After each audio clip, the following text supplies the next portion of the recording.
Proper tightening.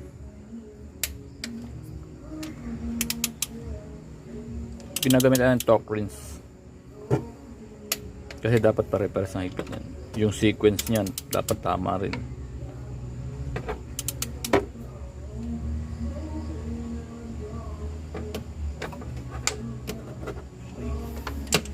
My baby.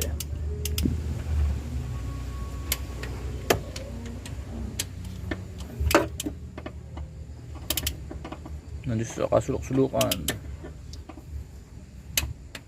40. Gadgets yun nung torque wrench. Yan yung ano ko, yung pinundar ko nung ako'y bata pa. Itong torque wrench na to. Ano ba yan? Parang 2004 binili ko yan. Sa isang kaibigang mabait. Tok tok.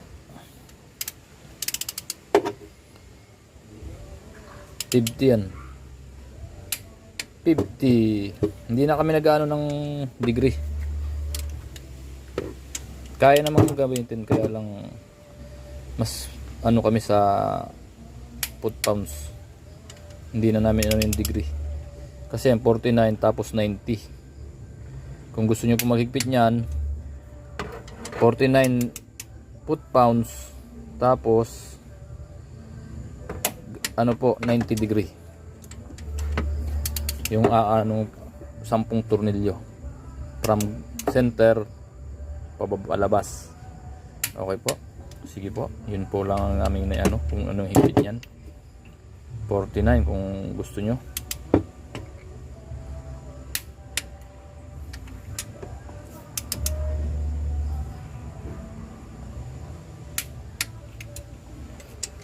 Checking na muna po at puputulin ko na po yung video. Thank you for watching. Ako yung cameraman at siya yung tagagawa para pag laki niya at siya yung nagkapamilya na, diyan rin siya sa grasa kikita. Yan yung binambuhay ko sa kanila, grasa. Sige, maraming po salamat. Bye bye, thank you for watching. Hindi na tayo.